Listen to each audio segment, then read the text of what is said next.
Suwane laga drain kan pelo kre wane. Sauning wala bo kya wana haudan chale segi. O sauning da bakari na kasi ki ma pura dausi ore.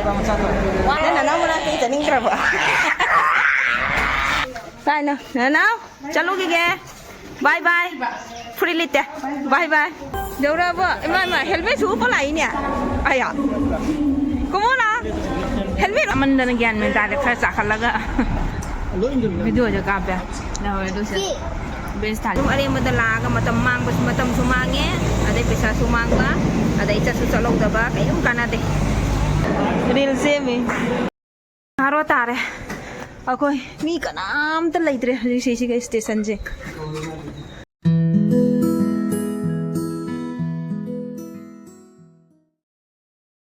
Mayam, koi han bagi tayari lore. Ayu ki pung manga makai tare luja khojana iruja mai tha thon ma cha ka thap lore pot mayam se da bag si ani de gi ahum sujalle sigi bag si manga rang leiru bane ba ko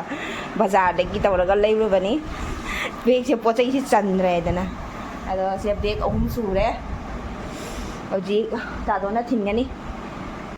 nang chaning dra na ha nang chaning driver na mara ke chaning driver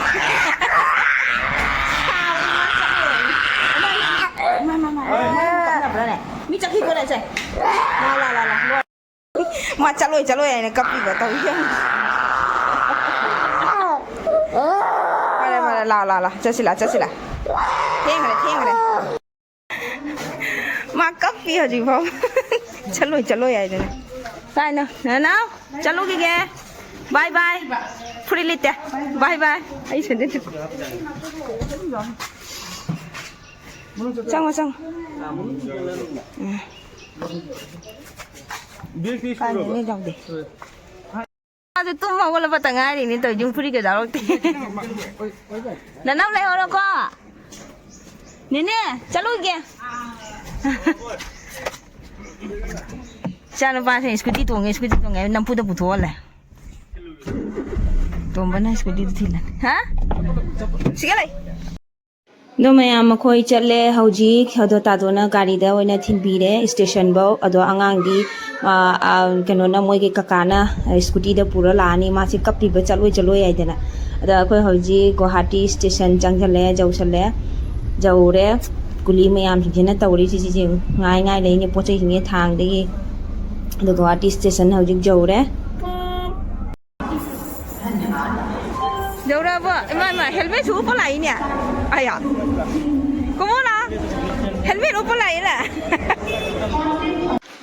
ado adagi tombaga tadoga mobile ni tawraga dei pochai singsi train bawa thangat piram ya ba ko pochai singsi jamna long pochai hai khwai ki bag makha gi bag se asang ba se asini ba nyam sa thina lummi se ado moi ni changna duga gi train bawa thangat piram ba train la ya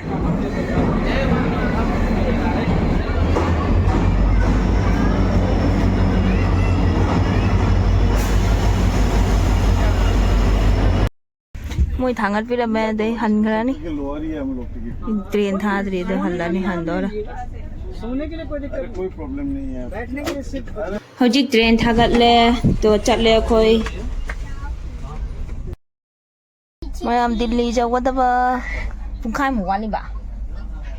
पुंखाय मवाली दो train से late ओइरे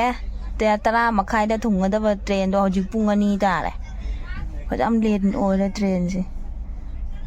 nung tayo ba ado na yung to ada view yung mapan gi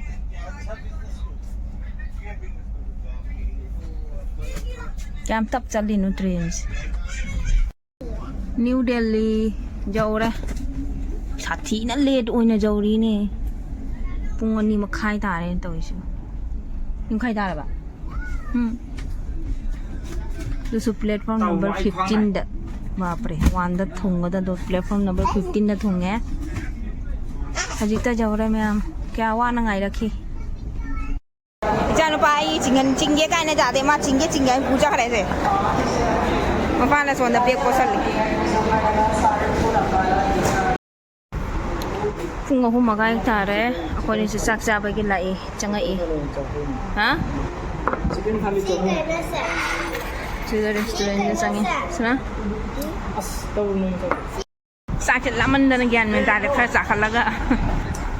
video jo ka pe na hoye do se base thaliam ga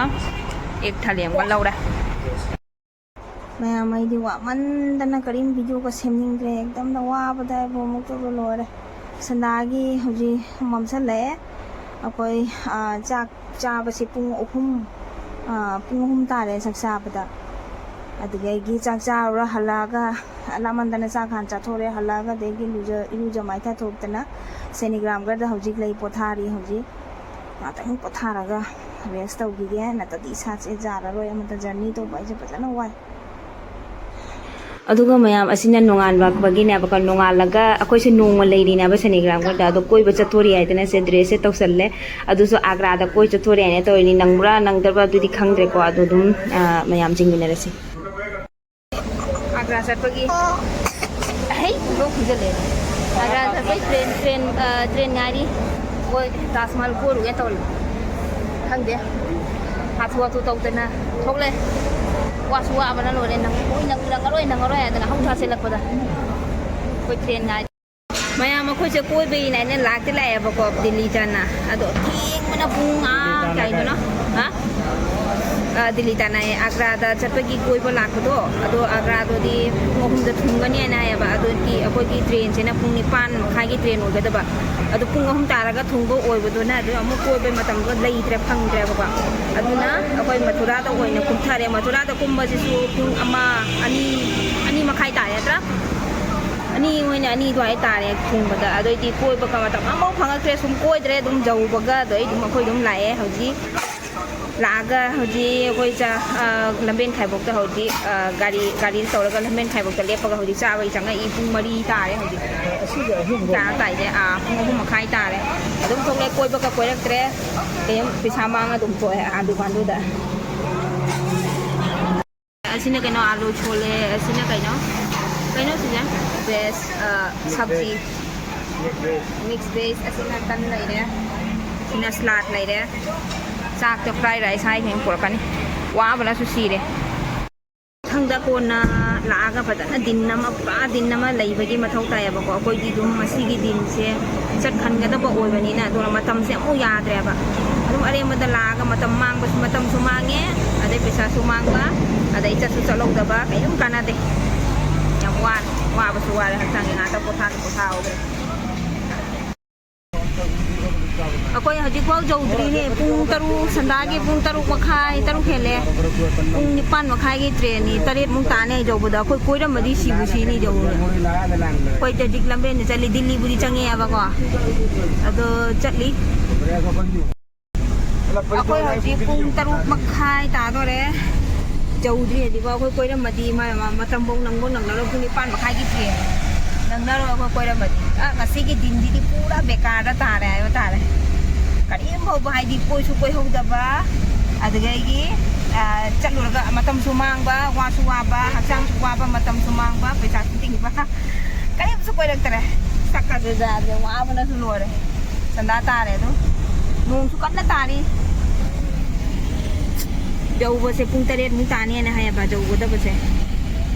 ji jau di Delhi di chang chan le modi ji dekha ai dekha ni ngasi gi din ji pra tausi ai ba ta wa nei la ga train kan sa lo khre wa nei songning wala bo kyang wa na hau tan chale se gi nipan apoina thunga ko duna nipan hele ta ba ga nipan ta ne at ke gi senigram na changura ga di ko chai sing ya pa lo thura ga gi chela ko da train station na jaw ko da train cancel ho ra se bu songning da ba kari na sing gi ma pura tausi ho le ba ma cha wa su wa ba na jo ni ko ko phi ko hong ko we chele